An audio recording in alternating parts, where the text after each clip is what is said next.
Il existe une guerre silencieuse qui se déroule à l'intérieur de chacun de nous. Une guerre contre des ennemis qui n'existent pas, des batailles menées sur des champs de bataille imaginaires, des victoires et des défaites qui n'arrivent que dans nos esprits. Combien de fois dans la vie vous êtes-vous retrouvé à lutter de toutes vos forces pour quelque chose qui, à la fin, s'est révélé n'exister que dans votre imagination?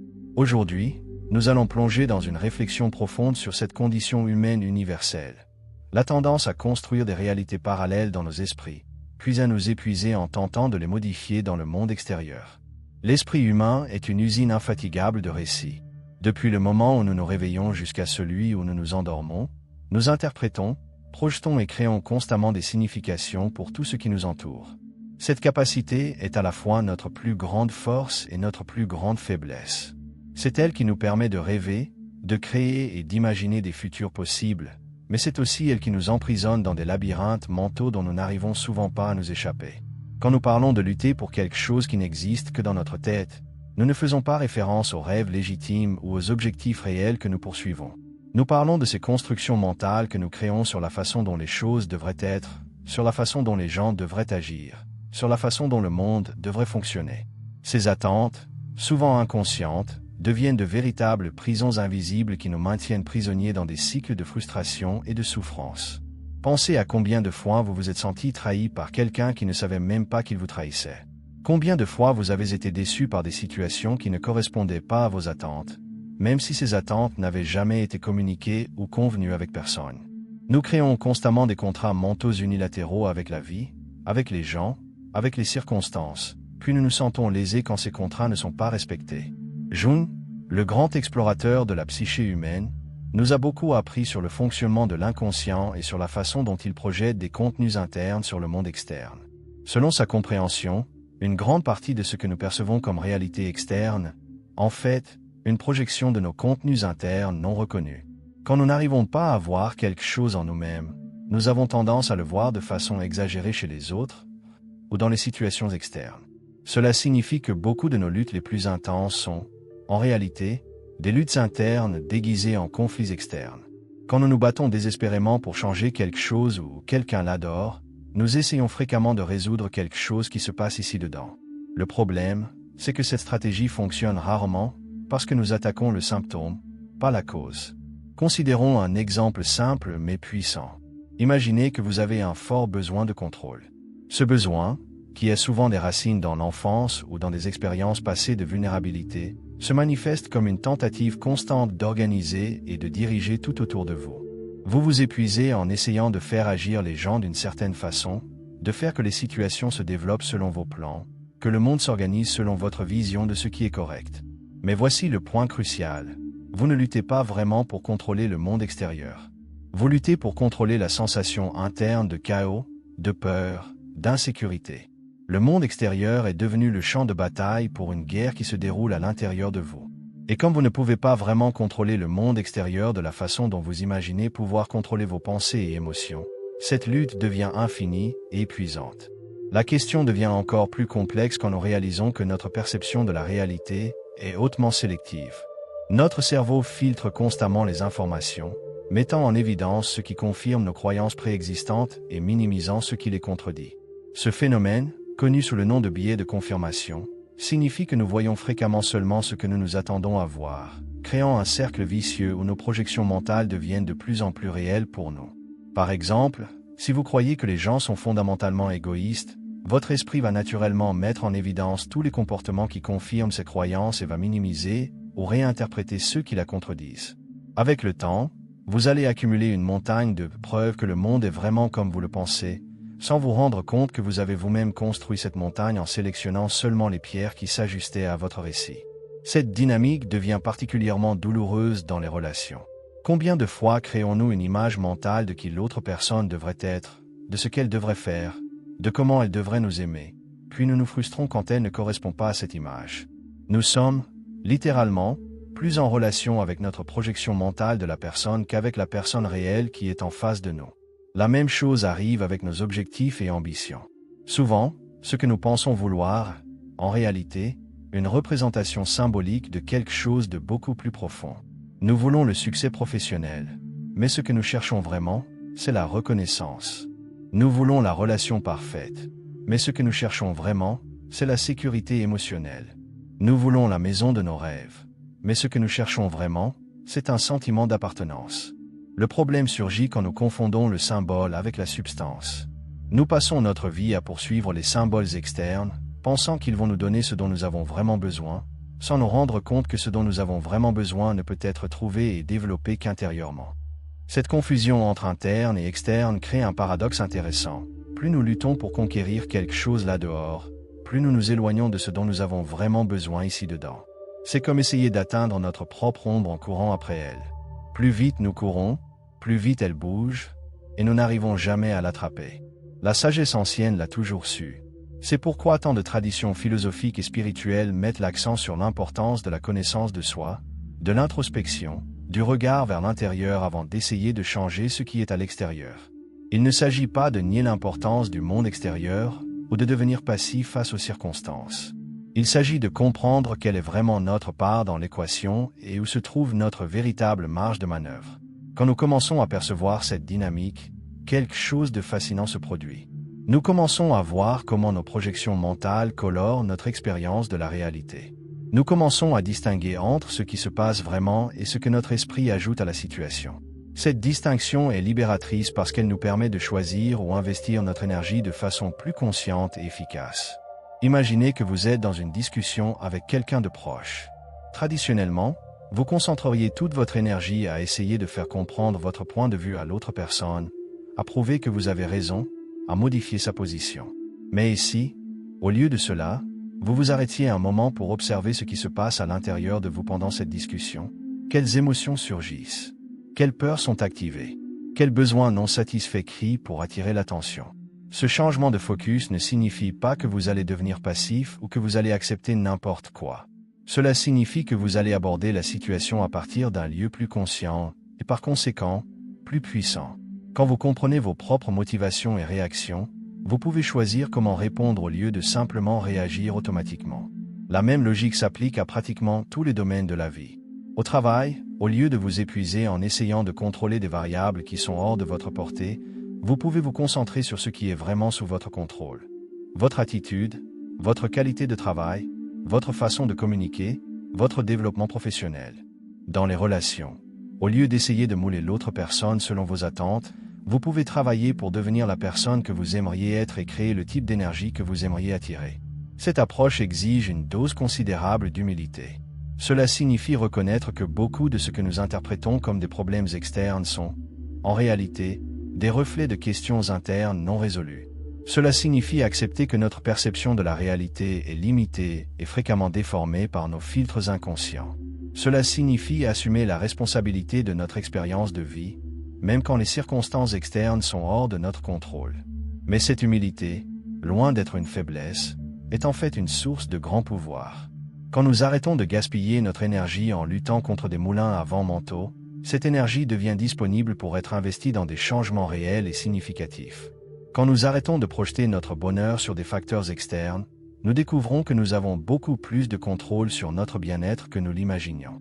Bien sûr, reconnaître cette dynamique est plus facile que de la changer. Nos schémas mentaux sont profonds et ont été construits au cours d'années ou de décennies. Ils ne changent pas du jour au lendemain juste parce que nous en prenons conscience. Mais la conscience est le premier pas essentiel. Sans elle, nous restons prisonniers des mêmes cycles répétitifs, menant les mêmes batailles infructueuses, nous épuisant contre des ennemis imaginaires. Le processus d'éveil à ces projections mentales est graduel et demande de la patience avec soi-même. C'est comme apprendre une nouvelle langue ou développer une nouvelle compétence. Au début, vous avez besoin d'un effort conscient pour percevoir quand vous tombez dans les vieux schémas. Avec le temps, cette perception devient plus naturelle et automatique. Une des révélations les plus profondes dans ce processus est de découvrir que tant de nos luttes les plus intenses sont, en réalité, des luttes contre nous-mêmes. Nous résistons à des aspects de notre propre nature que nous ne voulons pas accepter. Nous luttons contre des tendances internes que nous jugeons inadéquates. Nous essayons de nous forcer à être différents de ce que nous sommes. Et quand cela ne fonctionne pas, nous blâmons les circonstances externes. Par exemple, si vous avez une tendance naturelle à l'introversion, mais que vous croyez que vous devriez être plus extraverti, vous pouvez passer votre vie à vous forcer dans des situations sociales qui drainent votre énergie, vous sentant inadéquat quand vous avez besoin de temps seul, luttant contre votre propre nature. Cette lutte interne se manifeste comme une insatisfaction constante avec les opportunités sociales disponibles, avec les gens autour de vous, avec la société qui ne comprend pas les gens comme vous. Mais ici, au lieu de lutter contre votre introversion, vous appreniez à l'honorer et à trouver des façons de contribuer au monde qui soient alignées avec votre vraie nature? Et si vous découvriez que votre tendance à la réflexion et à la pensée profonde est exactement ce dont le monde a besoin de vous? Ce changement de perspective peut transformer une source de lutte constante en une source de force et de but. Le même principe s'applique à d'autres aspects de la personnalité et du tempérament.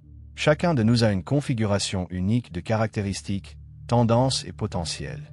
Quand nous essayons de nous forcer à être différents de ce que nous sommes naturellement, nous créons une tension interne qui se manifeste comme lutte externe.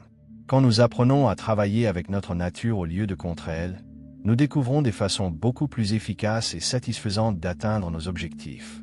Cela ne signifie pas accepter des limitations inutiles ou arrêter de grandir et d'évoluer. Cela signifie reconnaître que la vraie croissance arrive quand nous élargissons qui nous sommes déjà, pas quand nous essayons de devenir quelqu'un de complètement différent. C'est comme la différence entre forcer une plante à grandir dans une direction qui va contre sa nature et créer les conditions idéales pour qu'elle se développe pleinement selon son potentiel naturel. Une autre dimension importante de cette réflexion concerne nos attentes sur la vie en général. Beaucoup d'entre nous portons des attentes inconscientes sur comment la vie devrait être. Plus facile, plus juste, plus prévisible, plus gratifiante. Ces attentes ne sont pas nécessairement mauvaises, mais quand elles deviennent rigides et inflexibles, elles se transforment en source constante de frustration. La vie a sa propre logique, son propre rythme, ses propres saisons. Parfois elle est généreuse avec nous, parfois elle est difficile. Parfois les choses coulent facilement, parfois nous rencontrons des obstacles inattendus. Quand nous apprenons à danser avec cette variabilité naturelle de l'existence, au lieu de lui résister, notre expérience de vie devient beaucoup plus fluide et moins épuisante. Cela signifie développer une certaine flexibilité mentale, une capacité de s'adapter aux circonstances sans perdre de vue nos valeurs et objectifs fondamentaux. C'est comme apprendre à naviguer. Vous ne pouvez pas contrôler le vent ou les courants, mais vous pouvez apprendre à utiliser ces forces naturelles pour arriver où vous voulez aller. Cette flexibilité est spécialement importante à une époque comme la nôtre, où les changements arrivent rapidement et les certitudes traditionnelles sont constamment remises en question. Celui qui reste trop attaché à une vision rigide de comment les choses devraient être finit par souffrir inutilement quand la réalité se montre différente des attentes. D'autre part, celui qui développe la capacité de s'adapter créativement aux circonstances changeantes, en restant fidèle à ses valeurs essentielles, trouve des façons de prospérer même dans des environnements incertains et difficiles. Cette adaptabilité n'est pas de la passivité. C'est une forme plus sophistiquée de force, une intelligence qui sait quand céder et quand résister, quand accepter et quand lutter.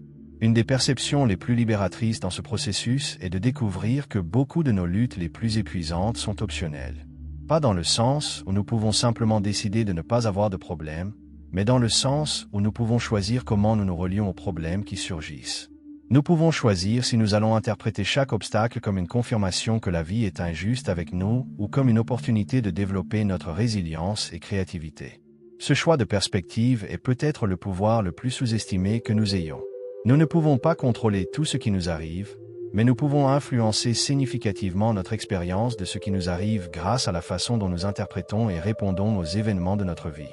Quand nous intégrons vraiment cette compréhension, quelque chose de magique arrive. Nous commençons à nous sentir moins victimes des circonstances et plus auteurs de notre propre expérience.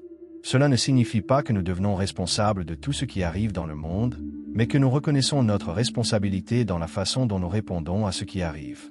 Ce changement de perspective a un effet cascade.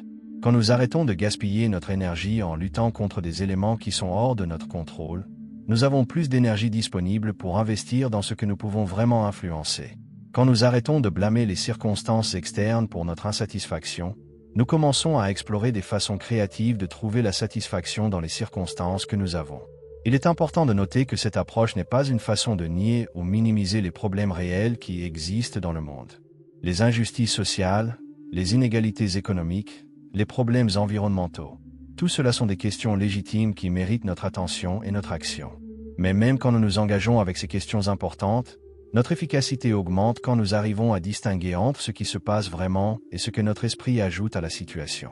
Par exemple, Vous pouvez travailler pour combattre une injustice sociale spécifique parce que vous croyez genuinement qu'il est important de le faire. Ou vous pouvez travailler pour combattre la même injustice parce que vous avez besoin de vous prouver à vous-même que vous êtes une bonne personne. Ou parce que vous avez une colère réprimée qui a besoin d'une cible pour s'exprimer. Le résultat externe peut sembler le même, mais la motivation interne est complètement différente, et cela affecte tant votre efficacité que votre satisfaction personnelle. Quand notre action vient d'un lieu de clarté interne, elle tend à être plus durable, plus créative et plus efficace. Quand notre action vient de compulsions internes non reconnues, elle tend à être plus réactive, plus épuisante et moins productive à long terme. Cette distinction s'applique à tous les domaines de la vie. Au travail, vous pouvez chercher l'excellence parce que vous valorisez genuinement la qualité et voulez contribuer significativement, ou vous pouvez chercher l'excellence parce que vous avez besoin de prouver votre valeur à vous-même et aux autres. Dans les relations, vous pouvez prendre soin des autres parce que vous vous souciez genuinement de leur bien-être, ou vous pouvez prendre soin des autres parce que vous avez besoin de vous sentir nécessaire et important. La différence n'est pas nécessairement dans ce que vous faites, mais dans pourquoi vous le faites. Et ce pourquoi a un impact profond sur votre expérience de vie et sur la qualité de vos résultats. À mesure que nous développons cette capacité de discernement interne, nous commençons à vivre de façon plus authentique et moins réactive. Nos choix deviennent plus conscients et intentionnels. Nos relations deviennent plus genuines.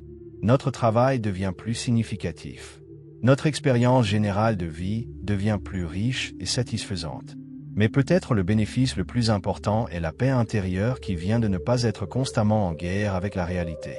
Quand nous arrêtons de lutter contre des fantômes mentaux, quand nous arrêtons d'essayer de contrôler des choses qui sont hors de notre portée, quand nous arrêtons de projeter notre bonheur sur des facteurs externes, nous découvrons une source de bien-être qui est toujours disponible, indépendamment des circonstances. Cette paix n'est pas de la passivité ou de la résignation. C'est une forme de force qui vient d'être alignée avec la réalité au lieu de lutter contre elle. C'est la différence entre nager contre le courant et nager avec intelligence, utilisant le courant pour arriver où vous voulez aller. Et peut-être est-ce cela que nous avons le plus besoin d'apprendre, que la vie n'est pas une bataille que nous devons gagner, mais une danse que nous pouvons apprendre à danser avec plus de grâce, plus de sagesse et plus de joie. Quand nous comprenons cela profondément, quand nous intégrons vraiment cette perception, nous découvrons que beaucoup des choses pour lesquelles nous pensions devoir lutter se résolvent naturellement, ou nous découvrons qu'en fait elles n'ont jamais eu besoin d'être résolues.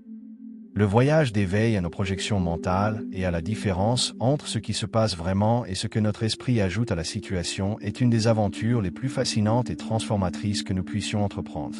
C'est un voyage qui nous ramène à la maison, à nous-mêmes, à une façon de vivre qui est à la fois plus simple et plus profonde, plus efficace et plus satisfaisante. Si quelque chose de cette réflexion a touché quelque chose en vous, si vous avez reconnu certains de vos propres schémas dans ce voyage que nous partageons, votre expérience dans les commentaires peut être une lumière pour d'autres personnes qui découvrent ces mêmes vérités. Comment avez-vous perçu ces dynamiques dans votre propre vie? Quelle découverte avez-vous faite sur la différence entre les batailles réelles et les batailles imaginaires? Et si ce contenu a apporté quelque valeur à votre vie, considérez vous abonner à la chaîne.